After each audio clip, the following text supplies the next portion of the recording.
Ibrani 5, hadapi dan lawan masalah dengan kesucian.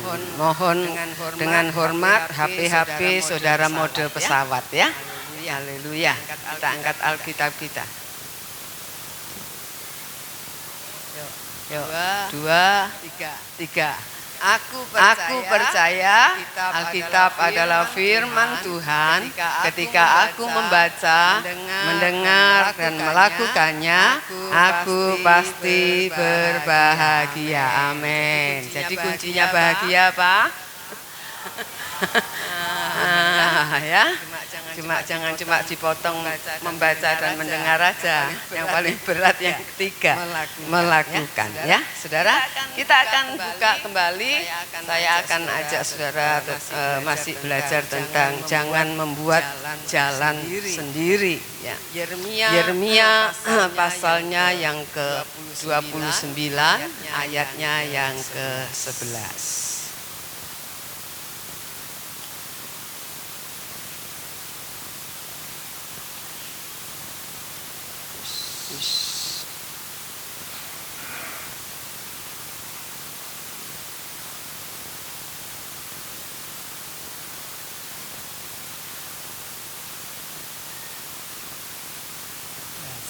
Satu ayat yang sangat terkenal ya. Ayat ini sangat terkenal. Yeremia 29 ayat yang ke-11.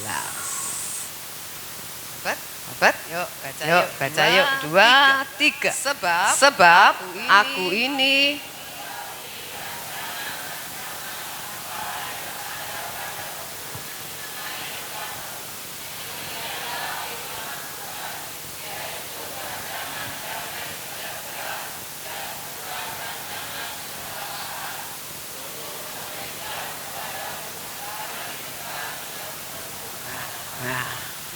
bisa bilang amin. Jadi Tuhan tidak pernah merancangkan kecelakaan bagi kehidupan kita, ya. Tetapi Tuhan merancangkan, dikatakan hari depan yang penuh harapan. Tuhan merancangkan damai sejahtera, ya. Kita akan melihat, saudara. Kita sudah belajar. Saya hanya akan sitir aja, saudara ya. Nanti itu yang ketiga. Kita sudah melihat minggu yang lalu dua contoh yang membuat orang yang membuat jalan sendiri dan apa akibatnya. Kita sudah belajar mengenai Sarah, ya. Tuhan berjanji kepada Abraham bahwa Abraham akan memiliki keturunan, dan dari keturunan itu, dari anak itu akan menjadi satu bangsa yang besar. Tetapi setelah menunggu 10 tahun dari janji yang diucapkan Tuhan kepada Abraham, saya percaya sebagai suami dia pasti, karena mereka berdua pasti merindukan seorang anak ya dari hidup mereka. Nah, waktu itu umur Abraham 75 tahun. Setelah 10 tahun, dengan kata lain 85 tahun usia Abraham, saudara, mereka belum punya anak. 10 tahun menunggu, janji itu belum tergenapi di dalam kehidupan mereka. Pasti Sarah juga berpikir, bukan hanya Abraham yang tambah tua, saya juga kalau melahirkan anak ini aja sudah tidak mungkin secara manusia, saudara. Ya. Saudara, 10 tahun menunggu, janji itu tidak digenapi, maka dia mengambil jalan sendiri, membuat jalan sendiri dengan cara memberikan Hagar, pembantunya, budaknya, kepada suaminya untuk maaf bicara dihamili gitu, supaya punya anak. Nah ini kan jalan pintas yang dia ambil. Lah kesuwendah nunggu gitu, kelamaan nunggu janji Tuhan. Udah 10 tahun gitu. Udah 10 tahun mana gitu. Saudara. Maka dia ambil jalan pintas, memberikan budaknya Hagar kepada suaminya. Saudara, kita sudah belajar akibatnya. Setelah dikatakan firman Allah berkata Hagar mengandung, maka dia meremehkan nyonyanya, meremehkan bosnya. Ya, kamu tidak bisa hamil, mungkin begitu ya. Dan bukan hanya itu, kita tahu akibatnya keturunan dari Ishak dan keturunan Ismail sampai sekarang tidak bisa akur sampai sekarang. Ya, saudara tahukah keturunan Ismail itu siapa? Sekarang kemudian contoh yang kedua kita sudah belajar Musa. Satu kali dikatakan bangsa yang dipimpin oleh Musa menuju tanah Kanaan bersungut-sungut, ngomel, bukan ngomel, firman Allah katakan bertengkar, ngajak tukaran Musa ini karena tidak ada air. Mereka berkata kamu itu bawa kami ke padang gurun ini cuma bawa kami untuk mati. Bukan cuma kami mati, anak kami mati, ternak kami mati. Lebih baik kami tinggal di Mesir. Ya, udah ngamuk, saudara ya. Nah, kita sudah belajar respon yang luar biasa dari Musa ketika bangsa itu mengajak berantem, ngajak bertengkar. Apa yang dibuat Harun dan Musa, mereka datang kepada Tuhan, sujud kepada Tuhan, lapor kepada Tuhan. Ini yang respon yang harus kita contoh, saudara. Ya, kalau saudara dianu orang, tidak usah gegeran, bawa orang itu di dalam doa saja. Amin.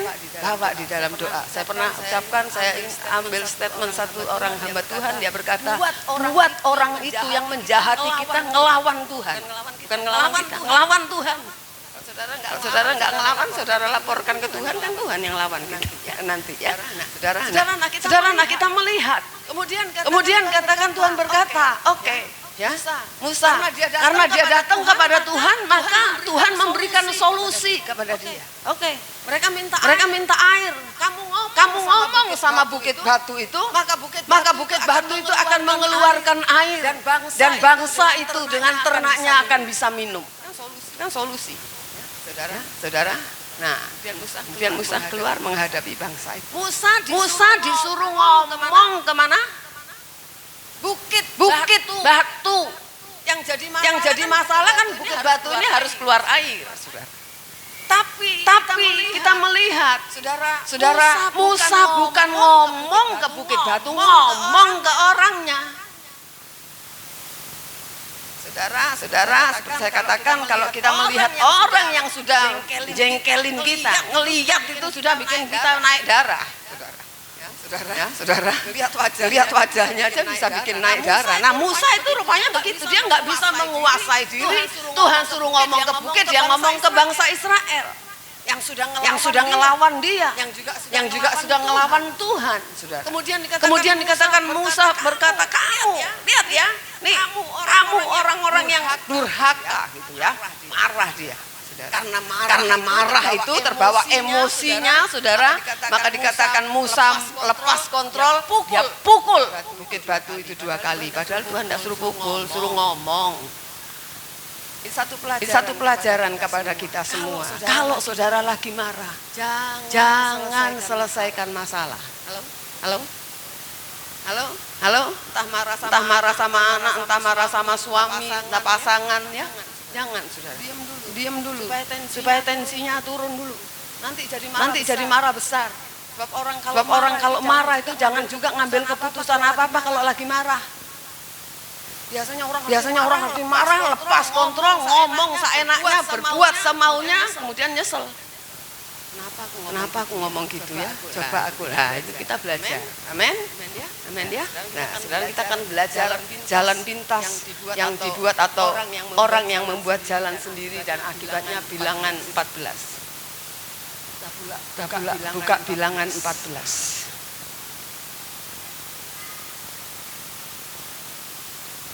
Ayat 40 dan 4 sampai 42.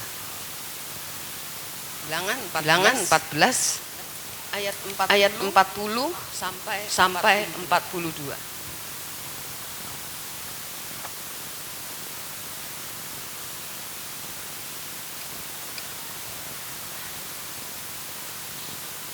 Dapat ya? Yuk kita baca. Saudara baca ayat 41 dan 42, saya 40-nya ya. Dan keesokan harinya bangunlah mereka pagi-pagi hendak naik ke puncak gunung sambil berkata, sekarang kita hendak maju ke negeri yang difirmankan Tuhan itu, memang kita telah berbuat dosa.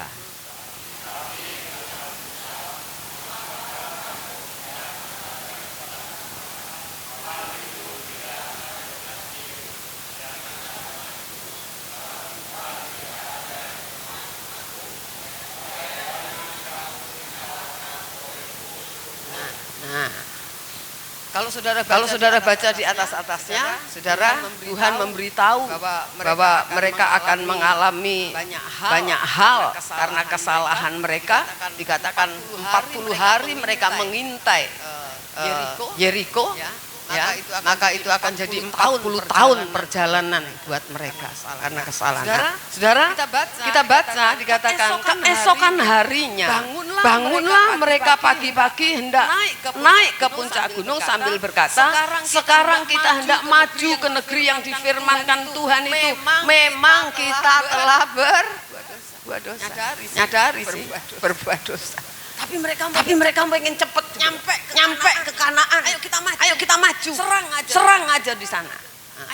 Ayat selanjutnya dikatakan, tetapi kata Musa, mengapa kamu hendak melanggar titah Tuhan? Hal itu tidak akan berhasil. Kenapa tidak berhasil? Jangan maju, sebab Tuhan tidak ada di tengah-tengahmu, supaya jangan kamu dikalahkan oleh musuhmu. Jangan maju, ya kan? Sudah jelas dikasih tahu jangan maju. Saudara mau tanya, jangan artinya apa sih jangan? Hah? Dilarang keras, jangan itu ya jangan gitu loh. Jangan itu bukan boleh ya boleh tidak, bukan. Namanya jangan itu ya nggak boleh, bukan milih antara ya dan tidak. Kalau depot iya. Makan apa? Mie apa soto? Jangan soto. Ya boleh iya, boleh tidak. Aku pengen soto kok lah, oke lah gitu ya. Saudara, ini perintah Tuhan, jangan maju. Sudah jelas Musa berkata Tuhan tidak menyertai kamu. Kamu akan dikalahkan, saudara. Tapi kita lihat, saudara ikuti saya akan baca ayat 44 dan 45. Ayat 44 dan 45. Ya. Meskipun demikian mereka nekat naik dikatakan ke puncak gunung itu, tetapi tabut perjanjian Tuhan dan Musa juga tidaklah meninggalkan tempat perkemahan.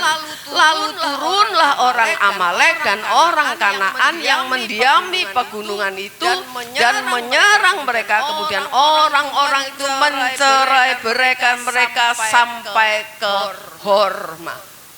Kalau Tuhan bilang jangan, halo, ya, saya heran juga, enggak tahu ya. Katanya ini ya, saya kan bukan guru juga, bukan pendidik juga. Sekarang sama anak-anak itu enggak boleh bilang jangan, gitu ya, betul ya. Nggih ngoten Pak. ya jangan suruh pakai kata-kata yang lain lah. Kalau jangan itu dibuang lah, dirubah semua ini Alkitab banyak sekali jangan membunuh, tidak tahu harus diganti apa, jangan mencuri, ya kan, banyak saudara kata jangan. Dan jangan itu ya jangan, tidak bisa ditawar. Namanya jangan itu ya jangan, enggak boleh gitu ya. Sudah, kita melihat Tuhan sudah bilang jangan maju. Mereka tetap nekat katanya. Cakep nekat. Omongannya Musa tidak dihiraukan. Ya. Padahal dia pemimpinnya. Ya. Kadang-kadang orang itu kan juga tidak mau tunduk sama pemimpin ya. Aku mau begini. Nah, ya, saudara. Kita melihat akibatnya mereka kocar-kacir, dikalahkan oleh orang Amalek dan orang Kanaan. Ya, saudara. Nah, jadi kita belajar dari hal ini apa pelajarannya buat kita? Apapun yang kita kerjakan, apapun yang kita lakukan, kalau tidak disertai Tuhan pasti gagal. Setuju? Setuju? Itu sebabnya kenapa kita diajar untuk melibatkan Tuhan di dalam segala hal. Kan kita nggak mau gagal. Lah Tuhan mau buat berhasil, tapi nurut. Kalau Tuhan bilang jangan ya jangan gitu. Ya.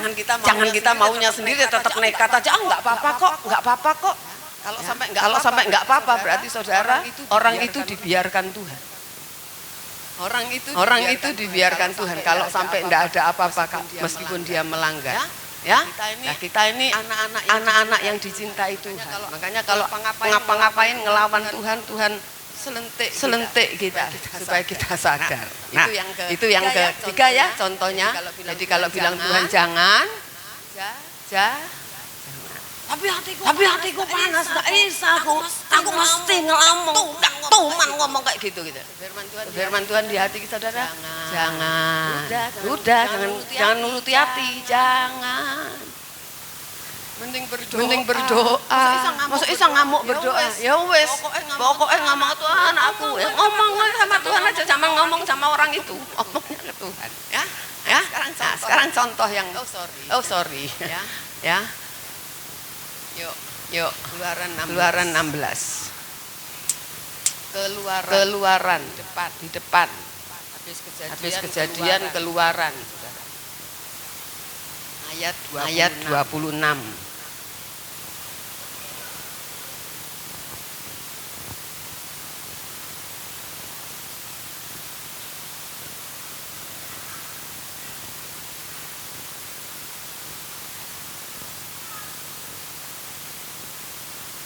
Dapat kasih pita atau apa supaya saudara jangan ditutup lah pokoknya Alkitabnya jangan tutup dulu. Saya akan ajak baca ayat-ayat di situ ya. Dapat? Yuk, 2, 3. 6 hari.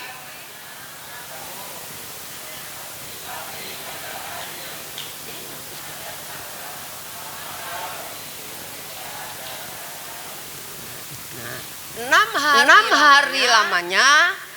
Kalau sekarang ngomong itu Senin sampai Jumat. Ya, gitu ya kalau untuk hari sekarang.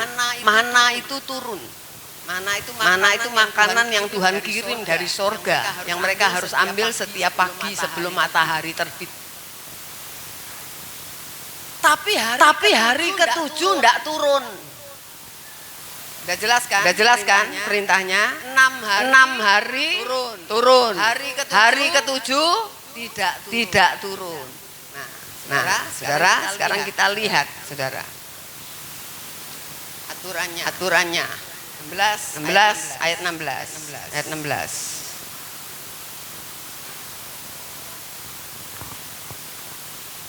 Dan ayat 17. Saya akan baca aja, saudara ikutin ya. Ayat 16. Beginilah perintah Tuhan. Pungutlah itu tiap-tiap orang menurut keperluannya. Masing-masing kamu boleh mengambil untuk seisi kemahnya segomer seorang menurut jumlah jiwa. Demikianlah diperbuat orang Israel. Mereka mengumpulkan ada yang banyak, ada yang sedikit. Oh ya, setiap hari 1 sampai 5 ambil segomer setiap orang, saudara. Setiap hari, ya. Kemudian. Nah, hari ke-6 setiap orang 2 gomer. Kenapa 2 gomer? Sebab hari ke-7 enggak turun, enggak ada. Gitu ya.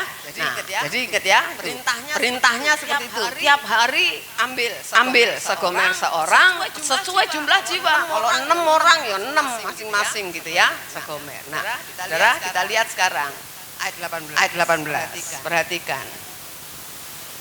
Ketika ketika mereka menakarnya dengan Gomer, maka orang yang mengumpulkan banyak tidak kelebihan dan orang yang mengumpulkan sedikit tidak kekurangan. Tiap-tiap orang mengumpulkan menurut keperluannya. Kan ada. Kalau disuruh ngumpulin kadang ada yang pelan, kalau udah yang tua, betul kan? Ya. Kan enggak bisa gitu. Ya, kecepatannya Bu Naning sama Minggus pasti beda. Ngumpulno. Ya toh? Mereka pokoknya ngumpulno. Firman Allah luar biasa dikatakan. Yang ngumpulno banyak ya ndak lebih, yang kurang ya cukup sak Gomer ketika ditakar. Nah, ini sudah mujizat Tuhan. Cukup. Cukup, saudara. Nah, saudara, ini juga berlaku bagi kita. Ingat doa Bapa kami. Apa bunyinya? Berikanlah kami pada hari ini makanan yang kita seringkali enggak gitu ya doanya. Mintanya yang apa? Sebanyak-banyaknya. Ya toh? Sebanyak. Ini pelajaran secukupnya. Loh cukup itu paling enak loh. Setuju enggak? Cukup itu paling enak. Di dalam Timotius pun dikatakan apa? Asal ada makanan dan pakaian cukup.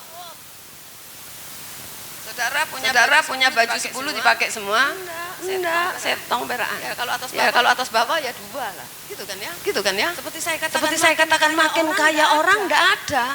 Semakin kaya makannya jadi 10 piring enggak ada.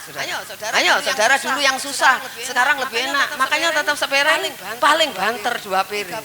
3 piring itu sudah ya kan? Saudara, lepek. Piring saudara, apalagi makannya manol itu yang segini-segini. Cukup. Katanya firman Tuhan. Cukup. Ya. Kita lihat ayat yang selanjutnya. Saya akan buktikan saudara.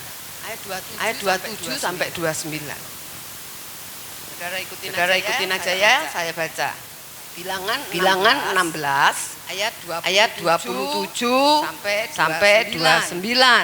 Tetapi ketika pada hari ketujuh ada dari bangsa itu yang keluar memungutnya, tidaklah mereka mendapatnya. Sebab itu Tuhan berfirman kepada Musa, berapa lama lagi kamu menolak mengikuti segala perintahku dan hukumku? Perhatikanlah, Tuhan telah memberikan Sabat itu kepadamu.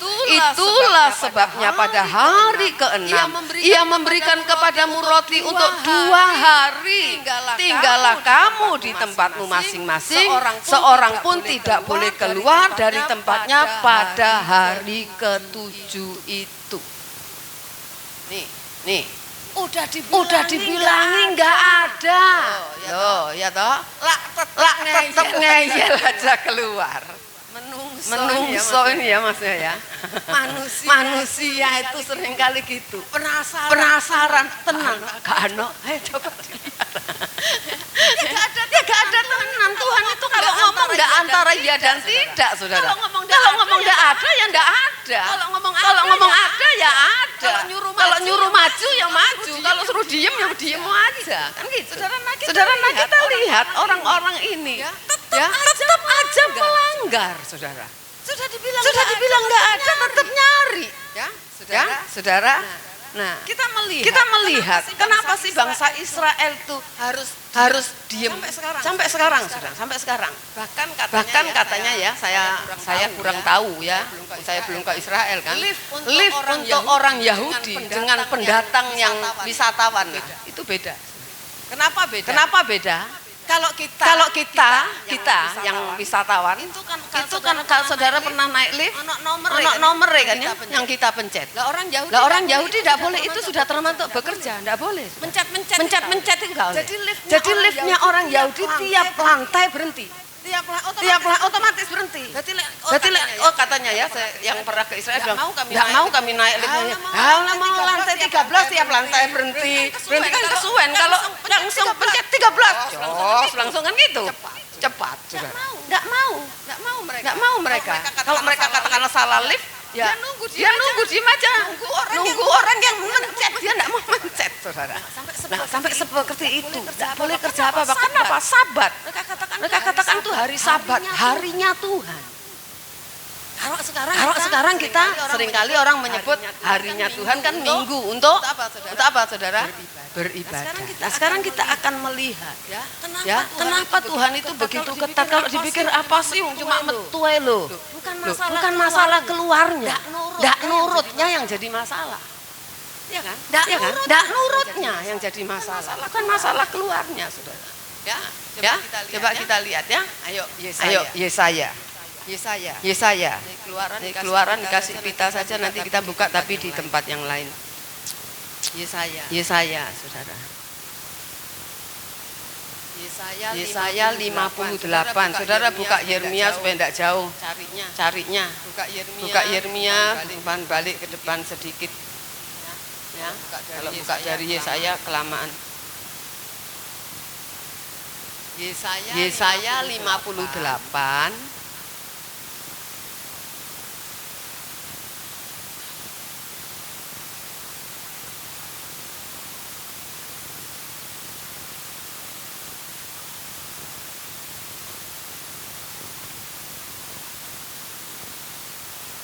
Sudah dapat. Yuk, saudara. Kita baca sama-sama supaya saudara ikut baca. Ya. Yesaya 58 ayat 13 dan 14. Yuk baca ya. 2, 3. Apabila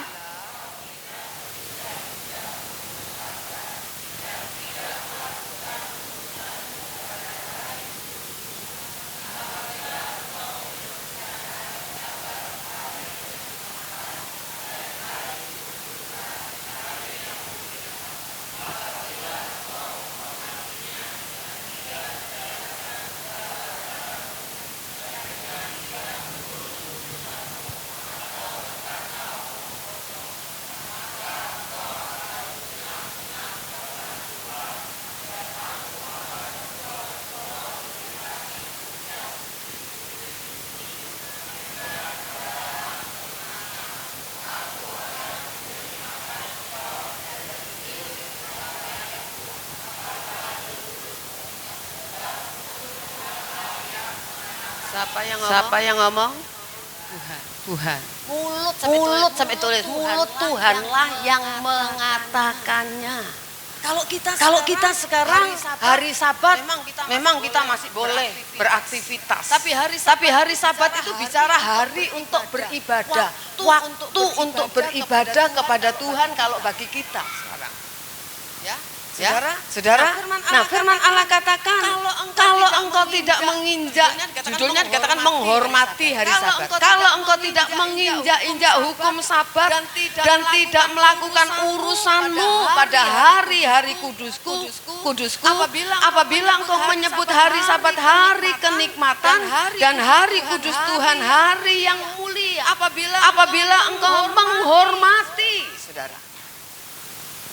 Ada orang gini, bukannya senang tapi gini. Ya, minggu lagi, baktian lagi. Loh, nadanya lain. Wah, di Tuhan ya, minggu saya ibadah lagi, bisa belajar firman. Oh, jarang sih ngomong gitu. Jarang saudara ya. Mungkin langka orang ngomong gitu. Kok cepet ya wis minggu neh. Kudunya gereja neh gitu ya. Saudara, kita lihat. Katakan kalau kita menganggap hari Sabat itu hari ibadah, itu hari kudus, hari kenikmatan, dan kita menghormatinya, dikatakan dengan tidak menjalankan segala acaramu, ngurus urusanmu, saudara, maka ayat 14 katakan apa? Engkau akan bersenang-senang karena Tuhan dan akan membuat engkau melintasi puncak bukit-bukit di bumi dengan kendaraan kekalahan, kemenangan. Ya. Jadi kita kita harus hargai waktu di mana kita harus ibadah, saudara. Dikatakan aku akan memberi makan engkau dari milik pusaka Yakub bapa leluhurmu, sebab mulut Tuhan yang mengatakannya. Kita diajar untuk menganggap hari ibadah itu hari kudus, hari kenikmatan, hari sukacita. Saudara, saya ingat ada seseorang yang pernah bersaksi ketika dia pergi ke Eropa, orang Indonesia pergi ke Eropa, dia pergi ke Belanda. Kalau di Belanda bahasanya apa? Ya bahasa Belanda. Dia bilang dia bisa bahasa Inggris, tapi bahasa Belanda aku enggak ngerti. Tapi dia kebetulan pergi itu bersama dengan keluarganya. Dia bilang ke anak-anaknya, kita harus pergi ibadah. Enggak ngerti, Pak. Betul loh, enggak ngerti. Enggak ngerti bahasa Belanda. Enggak masalah, enggak ngerti, yang penting ibadah. Jadi kalau saudara keluar kota, no problem. Tapi kalau hari ibadah, amin. Cari gereja terdekat. Sekarang kan gampang, cari di Google bisa. Ibadah, saudara. Jangan nggak enak kalau sing kenal. Tuhan itu lihat kita itu ibadahnya, mau kenal mau enggak. Saudara. Ya kan? Ibadah. Itu loh Tuhan yang nilai, saudara. Hargai waktu. Di mana kita harus ibadah. Saudara ya. Jadi ayo Ibrani 10 ayat 25 katakan apa? Ayo ayat yang terkenal. Janganlah kamu meninggalkan pertemuan apa ibadah. Jangan katanya, jangan kan enggak boleh ditawar. Jangan. Tapi seringkali kita ini saudara kita ya. Saudara kalau untuk saya ngomong dulu. Jangan tinggalkan ibadah. Firman Tuhan katakan, tapi ayo nasihati satu dengan yang lain. Semakin giat yuk. Karena hari Tuhan semakin dekat. Percaya enggak hari Tuhan semakin dekat? Firman Tuhan digenapi enggak di mana-mana perang sekarang? Itu penggenapan. Jangan gini, Indonesia enggak ada perang ya. Kalau bablas ke sini, bom nuklirnya salah tembak. Orang aja nembak gini bisa salah kok. Apalagi bom. Bisa nggak? Salah sasaran. Bisa, saudara. Tidak ada. Tidak bisa. Tidak menutup kemungkinan. Firman Tuhan katakan jangan makin kendor. Kalau namanya jangan, semua kita sudah lihat contoh-contoh akibat dari membuat jalan sendiri, melanggar kata jangan dari firman Tuhan, itu mengundang kemurkaannya Tuhan. Ayo saudara, kalau udah bilang jangan terus anakmu langgar, marah nggak? Jujur, marah nggak? Marah. Kan sudah jangan tadi. Kok kamu pergi suruh jaga rumah? Marah kan saudara? Tadi mama sudah bilang tutup pintu ya kalau keluar. Enggak ditutup. Kalau orang masuk gimana? Marah, pasti marah. Jangan bilang Tuhan tuh sabar. Oh sabar iya. Tapi panjang sabar saudara. Panjang. Kalau namanya panjang ada ujungnya. Ya saudara. Jadi jangan kita mempermainkan Tuhan. Ini bukan antara iya dan tidak. Seringkali orang seperti itu, saudara ya. Kadang-kadang kalau untuk hal-hal yang lain, ya kita rela tinggalkan ibadah. Tapi tidak rela kan tinggalkan kerjaan. Ayo coba ibadah itu seperti saudara kalau kerja. Semangatnya gitu. Oh gak iso ini. Ya, saya enggak apa-apa kalau saudara bekerja yang memang katakanlah nanggung. Misalnya saudara kirim, oh ini dari jam ibadah kalau ini guru mati. It's okay. Kan enggak tiap minggu begitu kan? It's okay. Ya, saudara.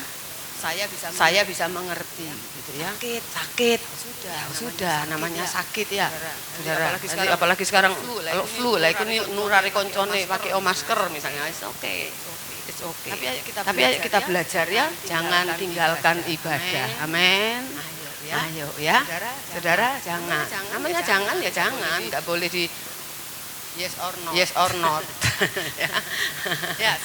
Sekarang Keluaran 32 balik. Kalau mau alami ayat 14 ya hargai, Saudara. Hargai jam ibadah supaya saudara juga itu dikatakan mulut Tuhan yang mengatakannya, bukan mulut saya, mulut Tuhan. Keluaran 32 ayat 1.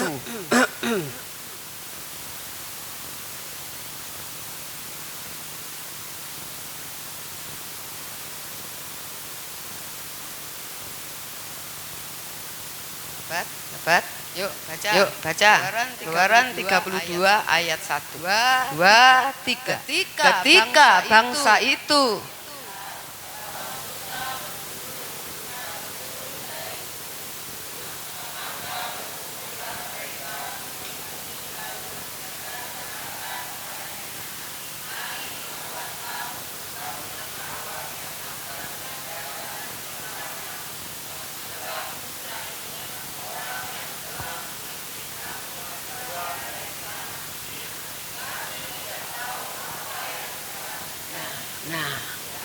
Musa sudah pamit, dia mau naik ke gunung untuk berjumpa dengan Tuhan. Zaman dulu orang-orang tertentu yang bisa ketemu Tuhan secara pribadi, beda dengan sekarang. Nah, dikatakan ketika Musa tidak turun-turun. Ini Musa mati apa hidup ya gitu. Kok tidak turun-turun ya, Saudara? Memang dikatakan 40 hari ya, dia puasa 40 malam, berarti kan sebulan lebih tidak turun-turun, naik gunung ini tidak turun-turun. Kemudian dikatakan berkumpullah mereka datang kepada Harun dan berkata, ayo buat untuk kami Allah, hanya kecil atau ilah yang akan berjalan di depan kami, sebab Musa ini orang yang telah memimpin kami keluar dari tanah Mesir. Kami tidak tahu apa yang telah terjadi padanya. Apa yang terjadi, Musa masih hidup apa mati, nggak ngerti. Ayo, buat ilah. Ini bangsa yang sudah melihat banyak hal dalam kehidupan mereka. Mereka buat jalan sendiri untuk dijadikan pemimpin apa? Nyuruh Harun bikin anak lembu emas. Yang saya heran itu Harun ini loh, kok manut wae. Harusnya dia akan lebih ngerti. Malah dia kalau sudah baca, ayo kumpulin emas. Saudara kalau baca itu, kumpul emas. Ya, saudara, manut wae. Mestinya kan nyegah. Ya ternyata kan Harun ini berarti lebih takut sama manusia daripada Tuhan.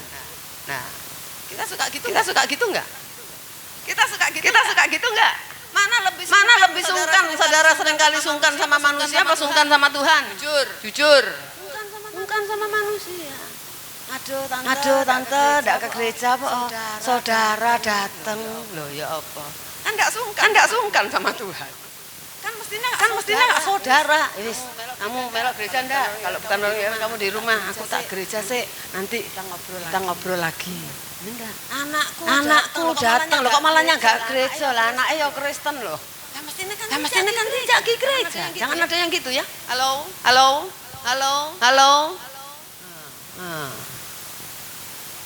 Ya besok Hose ini habis ini keluar kota nun jauh di sana kan. Jangan kini tidak gereja kok. Hose datang. Loh jangan yang gereja. Ojo mbok bapak. Ya emak kabeh keluarga gak nyang gereja kabeh saudara. Ben Hose datang. Jangan yang gereja lah ngono.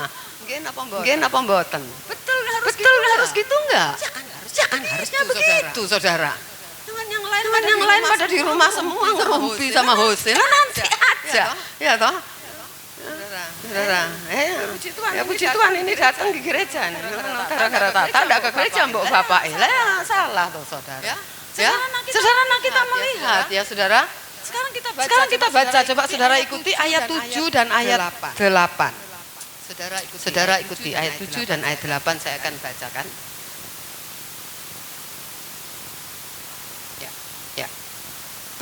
Berfirmanlah Tuhan kepada Musa, pergilah, turunlah, sebab bangsamu yang kau pimpin keluar dari tanah Mesir telah rusak lakunya.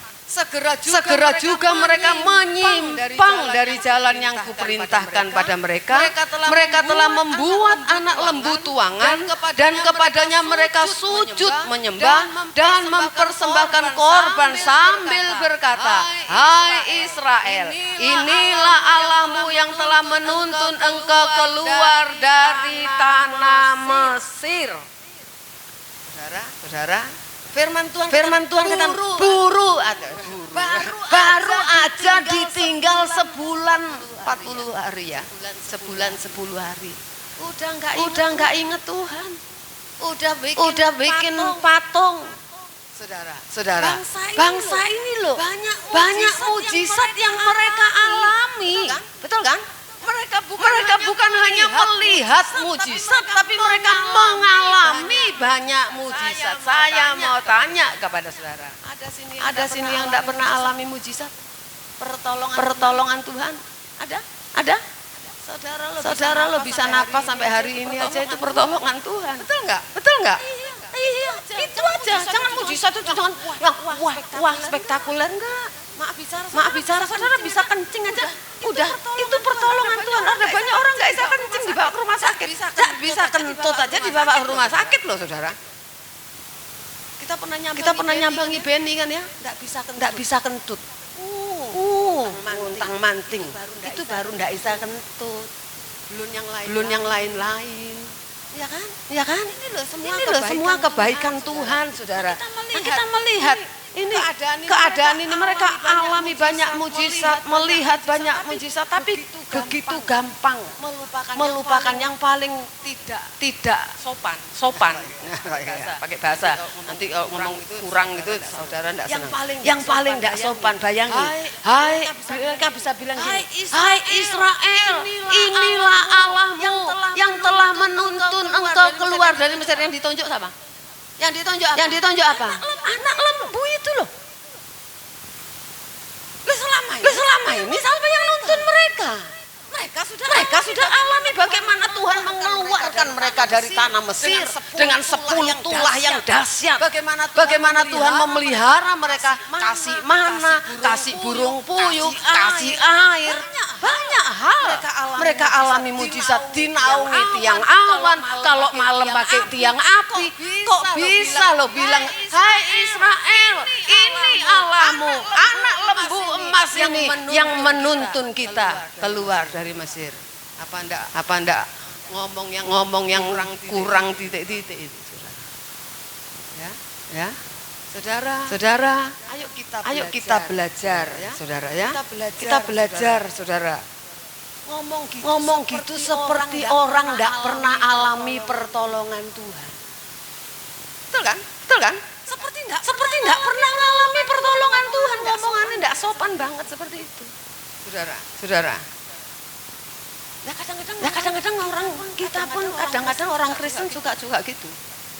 Marah. Misalnya biasanya rame terus sepi, ngamuk sama Tuhan. Lah kan seperti tidak pernah mengalami pertolongan Tuhan. Ada banyak orang merasa seperti tidak pernah mengalami pertolongan Tuhan ketika dia dalam keadaan sulit. Komplain sama Tuhan. Marah sama Tuhan. Kecewa enggak? Sama gereja enggak? Apa? Sumpah. Apa? Doaku gak dijawab. Ya toh. Sing biyen iku ditolong Tuhan ndak. Baru satu persoalan aja sudah ngambek kita. Baru satu persoalan aja sudah mundur kita. Baru satu persoalan sudah loyo kita. Lah apalagi kalau persoalan yang antara hidup mati. Ayo, mau tetap Kristen? Cus. Belum yang gitu, saudara. Itu masih bisa makan, masih bisa jalan-jalan. Udah kecewa. Saudara. Kita melihat. Ayo saya bacakan ayat 9, 10.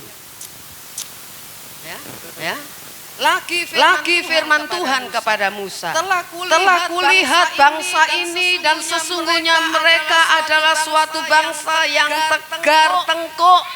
Oleh sebab itu, biarkanlah aku supaya murkaku bangkit terhadap mereka dan aku akan membinasakan mereka, tetapi engkau akan membuat menjadi bangsa yang besar. Saudara. Ini loh. Tegar tengkuk. Apa tegar tengkuk? Bandel. Ya. Kayak karet diomongi ya. Diculno balik mana saudara. Kayak karet. Ya kan? Saudara. Kita melihat. Saudara kalau baca di Ulangan 9 ayat 20 saudara catat ya. Catat aja. 9 ayat 20 termasuk Harun ini yang mau dibinasakan Tuhan. Termasuk Harun. Bukan cuma bangsa itu termasuk Harun. Lah kan Harun yang bikin itu. Yang tidak mencegah, yang ngikuti kemauan bangsa itu. Ayo kita belajar, saudara ya. Kita belajar. Jadikan saudara perenungan, saudara. Jadikan ini hal ini perenungan. Ada enggak sesuatu yang menggeser posisi Tuhan di dalam hidup kita? Menggeser. Enggak dibuat, masih Kristen, masih ke gereja cuma digeser aja. Menggeser posisi Tuhan bisa loh orang hobi. Hobi bisa menggeser. Kalau soal hobi harus. Ada yang gitu? Oh harus. Senin iku wayahe renang harus aku renang harus. Ndak bisa ndak. Harus. Masih capek renang, seger kok. Tapi kalau harus ke gereja. Enggak ada harusnya. Ya enggak? Nah, kesel. Apa? Capek. Coba acara yang lain. Hobinya. Mancing. Budal masih kesel.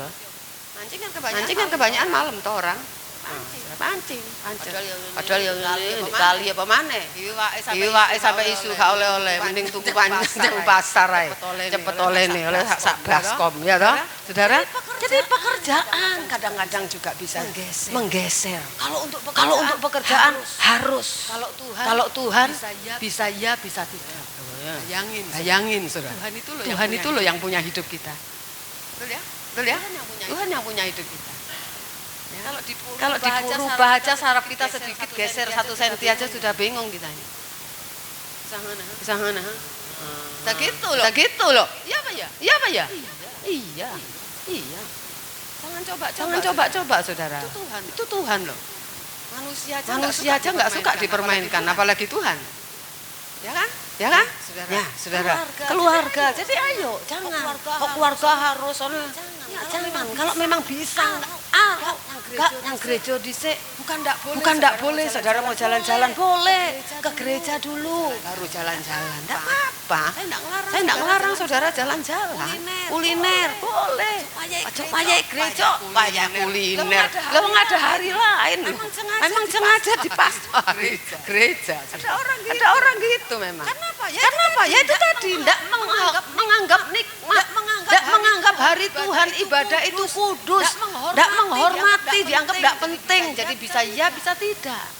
Ayo kita belajar. Yang kita belajar, saudara, hati-hati. Karena itu bisa menyulut murkanya Tuhan. Nek Tuhan sing ngamuk repot. Kalau orang ngamuk, saudara masih bisa lu. Dek, ngisore paling ngisor. Masih bisa luluh. Ya betul lah. Tapi puji Tuhannya, saudara. Musa. Kan dibilang gini, tak entekno kabeh. Udah, nanti bangsa yang besar dari keturunanmu Musa. Kan gitu ya? Kamu aja nanti yang buat bangsa yang besar ini, tak habisin aja orang-orang ini. Yang tegar tengkuk, yang enggak mau nurut. Diomongi apa ngelanggar, diomongi apa ngelanggar. Orang ini ngomel, udah ngamuk melulu gitu. Padahal mereka melihat dengan mata mereka sendiri dan mengalami bagaimana aku mengeluarkan mereka dari Mesir. Bisa-bisanya ngomong anak lembu emas ini yang mimpin. Anak lembunya baru dibikin loh saudara. Bilang nani yang mimpin dari Mesir. Bayangin kalau tidak sudah wah ini ya, betul ya. Cara berpikirnya udah tidak beres saudara ya. Jadi ayo jangan membuat jalan libatkan Tuhan. Boleh enggak Tuhan? Kalau kita bikin jalan sendiri yang Tuhan bilang jangan, kemudian kita ganti dengan maybe yes, maybe no, saudara. Boleh ya, boleh tidak. Ya resiko ditanggung. Apa? Statement itu resiko ditanggung penumpang. Udah dibilang jangan tangannya keluar dari bis. Kalau hilang tangannya ya resiko kan gitu ya. Ayo, saudara, kita mau sadari. Amin. Jangan buat jalan sendiri karena berisiko menyulut murkanya Tuhan. Ya, Tuhan memberkati kita semua. Saya ingin